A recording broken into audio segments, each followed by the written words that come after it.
பிரபஞ்சத்தை காத்து உலகத்திற்கு புன்னகையையும் நம்பிக்கையையும் அளித்த கண்ணபிரானின் வாழ்க்கையிலும் மிகப்பெரிய துயரங்கள் இருந்தது என்பது உங்களுக்கு தெரியுமா? ஆன்மீக மாலை நேயர்களுக்கு அன்பு வணக்கங்கள். எப்போதும் புன்னகையுடனும் விளையாட்டுத்தனமாகவும் காணப்பட்ட அந்த கண்ணனின் உள்ளத்தில் யாருக்கும் தெரியாத வேதனைகள் மறைந்து கிடந்தன.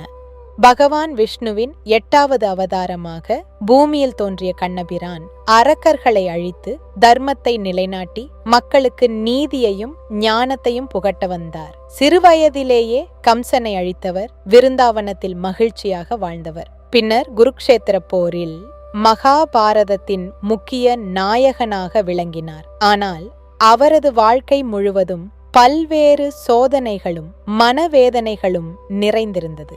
தெய்வீக சக்தி கொண்டவராக இருந்தாலும் மனிதர்களைப் போலவே துன்பங்களை உணர்ந்தார். இப்போது கண்ணனின் வாழ்வில் நேர்ந்த மிகப்பெரிய துன்பங்களை பார்க்கலாம். முதலாவது யாதவ குலத்தின் அழிவு. கண்ணனின் வம்சமான யாதவர்கள் மிகவும் வலிமையானவர்களாகவும் செல்வாக்கும் பெருமையும் கொண்டவர்களாகவும் விளங்கினர்.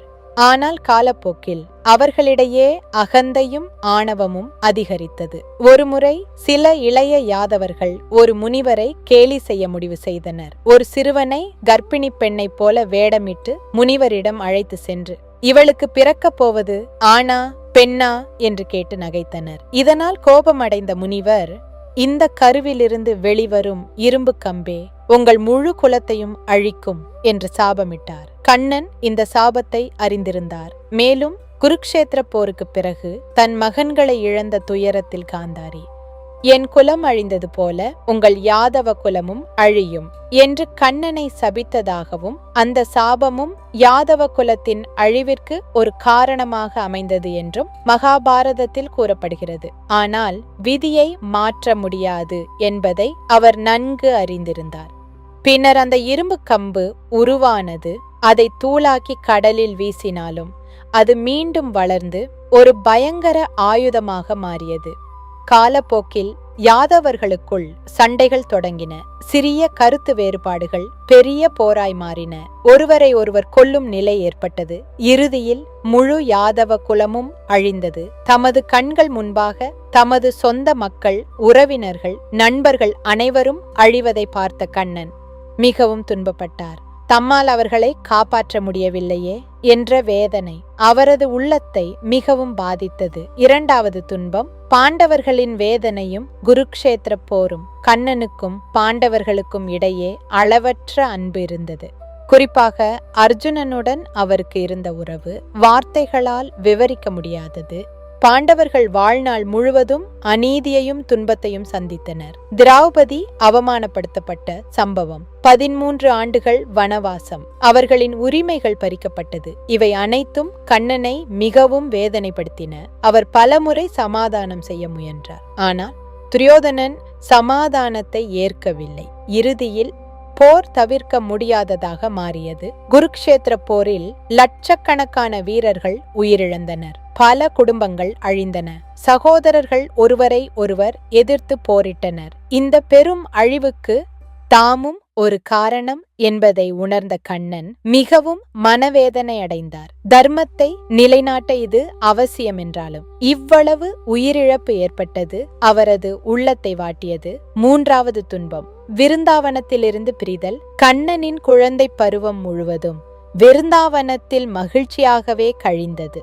யசோதையின் அன்பு, நந்தகோபரின் பாதுகாப்பு, கோபிகைகளின் பாசம், குழந்தைகளுடன் விளையாடிய நாட்கள், அவை அனைத்தும் அவரது வாழ்க்கையின் இனிய நினைவுகள். ஆனால் கம்சனை அழிக்க வேண்டிய பொறுப்பு வந்தபோது அவர் விருந்தாவனத்தை விட்டு மதுரா செல்ல வேண்டிய நிலை ஏற்பட்டது. அனைவரையும் விட்டு பிரிந்து செல்லும் போது அவரது உள்ளம் மிகவும் வேதனைப்பட்டது. விருந்தாவன மக்களும் அவரை பிரிந்து தாங்க முடியாமல் தவித்தனர். பின்னரும் பல முறை அங்கு வந்தாலும் அவர் நிரந்தரமாக தங்க முடியவில்லை.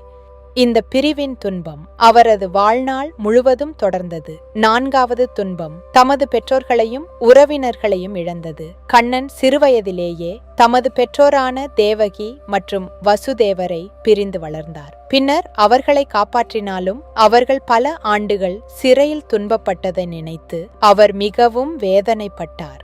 மேலும் அவரது சகோதரர் பலராமர் தமக்கு முன்பே மறைந்தது கண்ணனை மிகவும் பாதித்தது. தன்னை சுற்றியிருந்தவர்கள் ஒன்றன் பின் ஒன்றாக மறைந்து போவதை பார்த்த அவர் தனிமையை உணர்ந்தார். இறுதியாக கண்ணனின் அவதாரத்தின் முடிவு தமது பணிகள் அனைத்தும் நிறைவேறிய பிறகு பூமியிலிருந்து விடை பெறும் நேரம் வந்தது. ஒரு முனிவரின் சாபத்தின் காரணமாக வேட்டைக்காரனான ஜாரா அவரை மான் என்று நினைத்து அம்பு எய்தினார். அந்த அம்பு கண்ணனின் காலில் பாய்ந்தது. தாம் இறக்கப் போகிறோம் என்பதை அறிந்திருந்தாலும் கண்ணன் எந்த பயமும் கொள்ளவில்லை.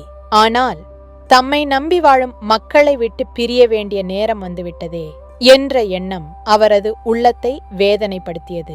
இருப்பினும் விதியை ஏற்றுக்கொண்டு அமைதியாக தமது அவதாரத்தை முடித்தார். பகவான் கண்ணன் தெய்வமாக இருந்தாலும் அவரது வாழ்க்கையிலும் துன்பங்கள் இருந்தது என்பதை இந்த நிகழ்வுகள் நமக்கு உணர்த்துகின்றன. அவர் நமக்கு கற்பிக்கும் மிகப்பெரிய பாடம், துன்பங்கள் வந்தாலும் கடமையை விடக்கூடாது. இன்றும் கூட கண்ணனின் வாழ்க்கை மனிதர்களுக்கு நம்பிக்கையையும் தைரியத்தையும் அளித்து வருகிறது. கண்ணன் என்றும் நம் இதயங்களில் வாழ்வார். இப்பதிவு உங்களுக்கு பிடித்திருந்தால் ஹரே கிருஷ்ணா என்று கமெண்டில் பதிவிடுங்கள். மேலும் இது போன்ற ஆன்மீக தகவல்களுக்கு ஆன்மீக மாலை சேனலை சப்ஸ்கிரைப் செய்து இணைந்திருங்கள்.